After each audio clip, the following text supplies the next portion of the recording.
Vamos a analizar el origen del mal. Esta es la crónica de la primera gran tragedia del universo. Intentaremos responder a una pregunta que es fundamental. ¿Cómo es posible que la oscuridad naciera en un entorno de perfección absoluta? El punto de partida tiene que ser este. El pecado es una anomalía, un intruso.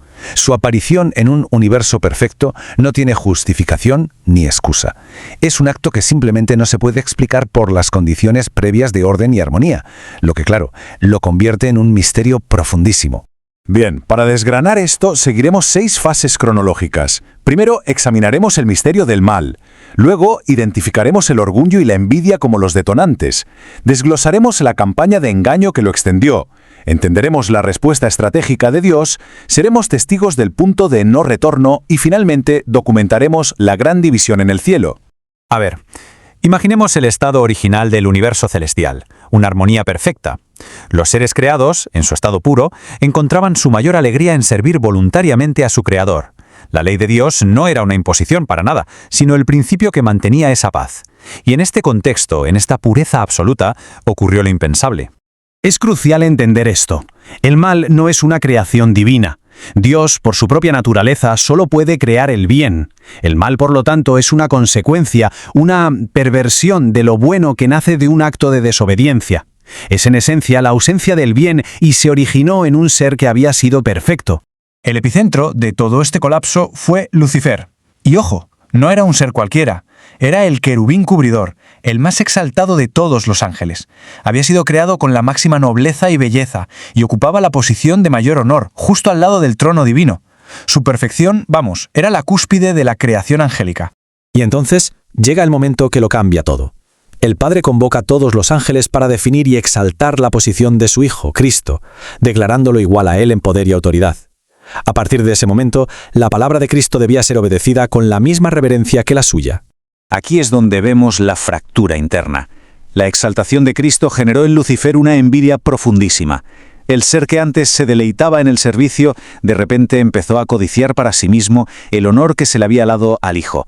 La ambición por su propia alabanza reemplazó el deseo de glorificar a su Creador, y así el amor se transformó en odio. Pero claro, este descontento no se manifestó como una rebelión abierta de la noche a la mañana, no. La estrategia fue mucho más sutil, más insidiosa, una campaña de desinformación encubierta que empezó con los ángeles que estaban directamente bajo su mando. La estrategia que usó fue metódica, subversiva. En lugar de atacar de frente, se basó en la insinuación. Empezó a sugerir que las leyes divinas eran restricciones innecesarias para seres tan elevados, sembrando dudas sobre la sabiduría del gobierno de Dios. La confusión y la tergiversación de la verdad fueron sus principales herramientas. Su método de manipulación era increíblemente eficaz. Primero, implantaba una idea crítica en la mente de un ángel. Luego, una vez que esa idea echaba raíces, la presentaba ante los demás como si fuera una opinión generalizada, no suya. De esta forma, fue construyendo un falso consenso de descontento, ocultando siempre que él era el único arquitecto de la conspiración. La aparente inacción de Dios frente a esta rebelión creciente plantea una pregunta clave, ¿no?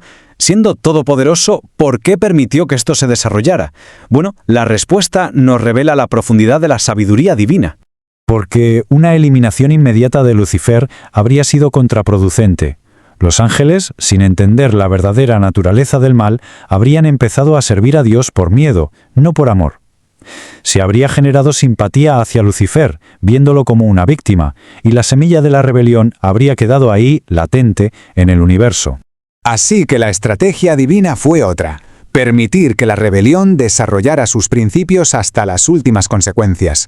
Era necesario que el universo entero fuera testigo de los frutos inevitables de un gobierno basado en el egoísmo. El mal debía manifestarse en su totalidad para ser refutado para siempre. A pesar de la gravedad de la traición, hubo mucha paciencia. No fue una expulsión inmediata. A Lucifer se le ofrecieron una y otra vez oportunidades para arrepentirse y recibir el perdón. La única condición era que reconociera su error y se sometiera a la autoridad de Dios. Y se llegó a un punto de inflexión crítico. Hubo un momento en el que Lucifer fue plenamente consciente de su error. Reconoció la justicia del gobierno de Dios y la falta de fundamento de su propia rebelión. Estuvo a punto, al borde mismo, de rectificar. Pero su propio orgullo actuó como un muro insalvable. Y esta decisión interna la verbalizó ante sus seguidores. Declaró que ya no había vuelto atrás y que jamás, bajo ningún concepto, se sometería a la autoridad de Cristo. Su postura se solidificó, y la disidencia se convirtió en una rebelión irrevocable, sellando su destino y el de todos los que le siguieron. Y con eso se acabó el tiempo de la contención y la diplomacia. El universo celestial se enfrentaba a una confrontación inevitable, un momento decisivo que crearía una división permanente en sus filas. Se convocó a la totalidad de los ángeles para una declaración de lealtad final. Cada ser fue llamado a tomar partido, o con el gobierno de Dios, basado en el amor y la justicia, o con el nuevo orden de Satanás, basado en la autoexaltación. La neutralidad ya no era una opción. Las consecuencias de la campaña de seducción fueron simplemente devastadoras. Una parte enorme de la hueste angélica, cerca de la mitad, se alineó con la insurgencia. No fue una facción pequeña, sino una fractura de proporciones masivas en la propia estructura del cielo. En un acto de arrogancia suprema, Satanás usó sus seguidores como prueba de su poder. Desafió directamente a la autoridad divina, convencido de que la magnitud de su apoyo le hacía indispensable y que Dios no se atrevería a crear un vacío tan grande en el cielo. El último acto de la rebelión fue una transferencia de culpa. De forma unánime, Satanás y sus seguidores atribuyeron la responsabilidad de sus propias decisiones a Cristo.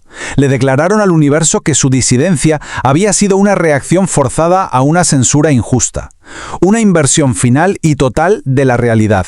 Y este análisis termina con una pregunta fundamental, una que trasciende este contexto. Si el orgullo fue capaz de introducir la corrupción en un entorno de perfección absoluta, ¿cuál es su verdadero poder destructivo en un mundo como el nuestro, ya marcado por la imperfección?